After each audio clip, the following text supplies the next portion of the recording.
Masculine and feminine energy are a dance. Masculine is consciousness. The feminine, all that is changing thoughts, feelings, nature, the universe itself. It is form. The masculine is unchanging. It's a box. It's linear. It's a center.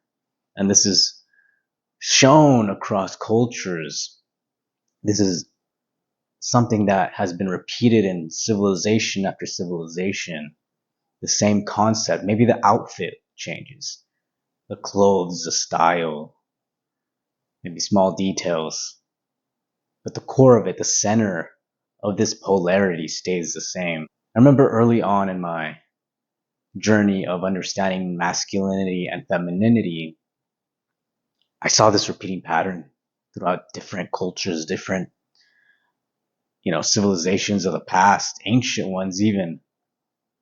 And it blew my mind how much things repeated. It's it's something you can't make up. So there has to be some truth to this. I was like, I want to get to the bottom of this. What does this mean? I've been reading The Way of the Superior Man, and that's the way he puts it. So that's how I'm demonstrating it in this video to make it easy that masculinity is consciousness. It's that inner purpose, inner knowing. It's that godhood, that thing that connects us to divinity. And the feminine is changing, chaotic feelings, our bodies changing, fluctuations, storms, hurricanes, solar flares. You see this polarity, you see the black and the white, the dark and the light, without attaching any meaning to that, any connotation of what's bad or good, but it's up and it's down. I remember when I first got started on this journey, maybe a year ago, well, longer than that, but let's say a year ago, I had a Aztec calendar reading. So it's the same thing as, let's say, like the Chinese New Year reading. You have an animal associated with your birth date, with your birth year. With this, there's different calendars, and each calendar had, different deities, different animals for depending on when you were born. So I did mine. I paid for this service, and the I received the results or whatever. And one really, really stood out to me, the main one. And my patron god, my deity, I might butcher this, is Chiotecutli. Now, who's Chiotecutli? He is the god of gods, the father of gods in a sense. He is the one at the center. He's the ruler of time itself, the ruler of warriors, kings. He's masculine energy in its purest, highest form. And I didn't really understand what that meant. I had a gut feeling. I had a feeling in the center that what I was reading was really important. And I felt like I could connect to it. So I was reading, looking at my phone, reading the PDF, looking at the art, the Aztec art, and rereading the lines and really trying to digest what does this mean. And even in the art, I might post it and credit the person who, and I will credit the person who did the art. So, it has a lot of symbolism. This god takes the waters, the chaotic feminine waters, and he's fire. And through that union, he's able to control the feminine chaos.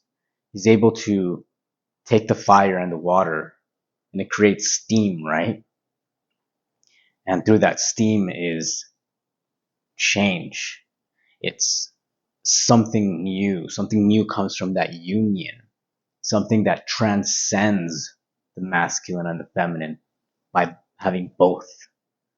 And this god, Xiotecutli, is the one who is able to order this chaos. He is the order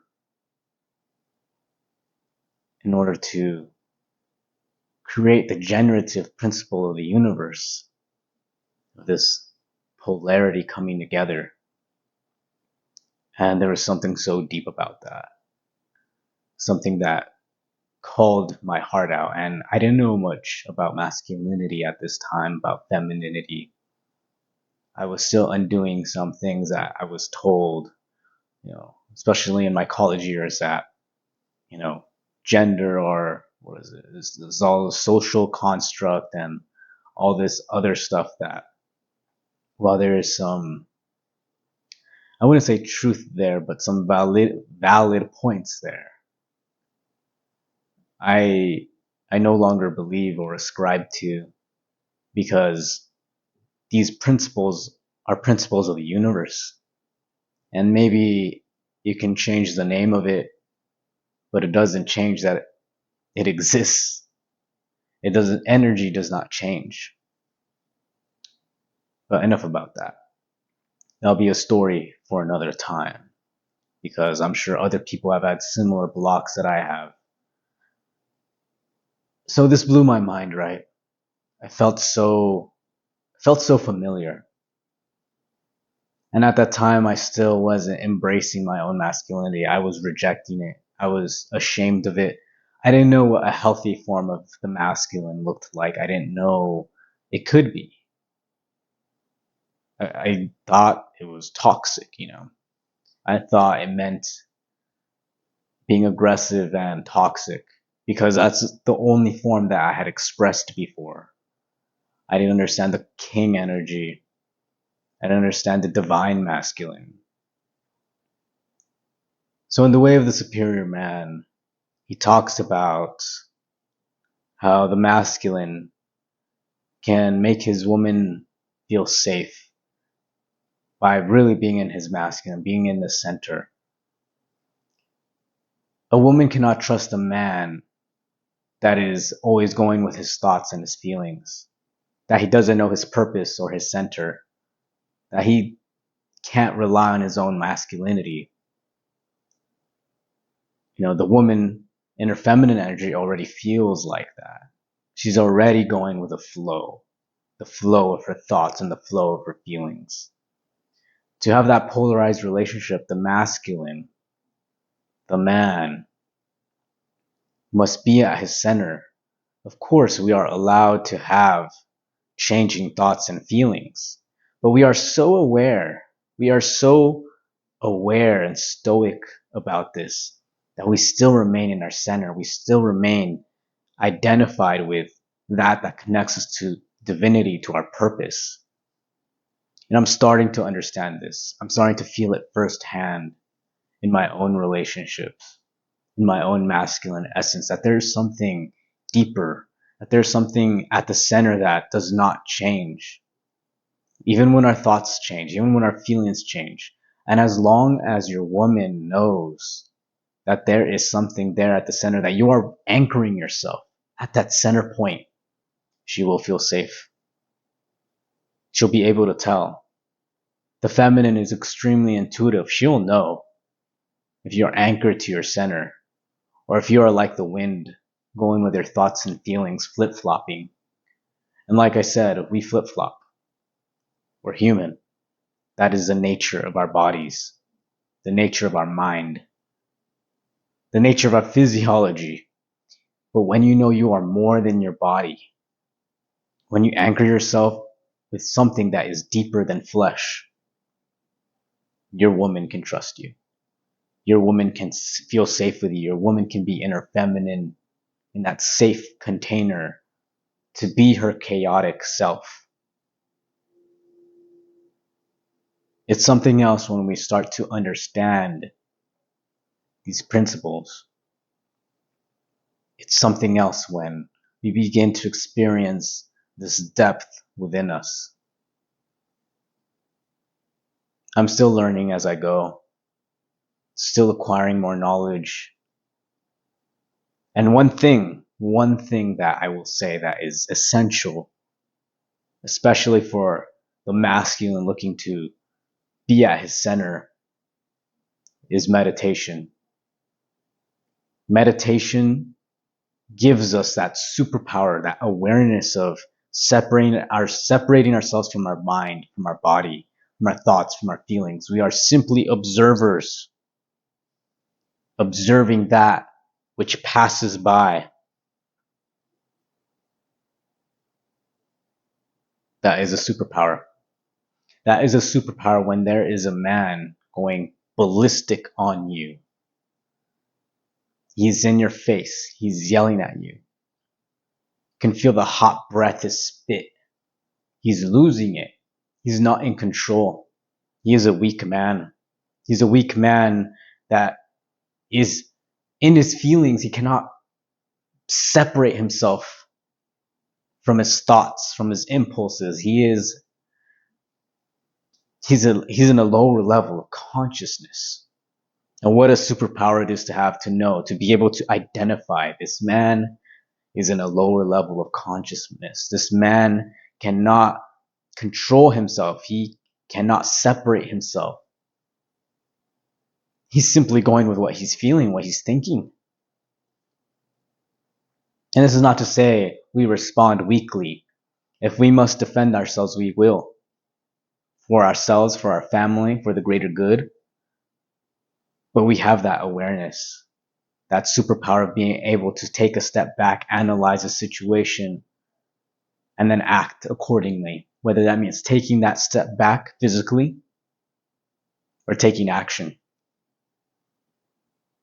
And that's the thing about masculinity. Being able to take action is essential, even when we are spiritual. It does not mean being weak. And I'm of that vein. And maybe, who knows, maybe it's a lower level of spirituality where I don't believe that we should always turn the cheek. There is an appropriate response in every situation. And sometimes it does mean bringing the beast out. And usually that's to protect. So having that superpower of awareness is going to be what elevates us. It's going to be the thing that will make us rise. It's still a practice that I'm implementing to this day and doing my damn best to keep it going, because there's so many blocks in trying to meditate. It's like there are things that get in the way. And I'll be humble enough to tell you that I still cannot meditate every day, but I do my best and I know the power of it. And it makes a difference. It makes a difference. And I'm committed to really wiring in that identity as I am someone who meditates every day. I am someone who meditates. I am a meditator. It is who we are. So that's my current I can't speak. It's my current path, because I know that's what's going to only help me in every single way in the long run. It's going to be a practice that I never stop. It's going to be a practice that I never stop.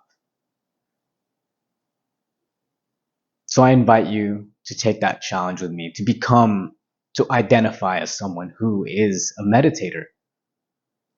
That's it. That's who we are. Men who meditate. Men who strengthen our minds. Men who strengthen our bodies, our spirit, our soul. That is the kind of men that must rise. Thank you for watching.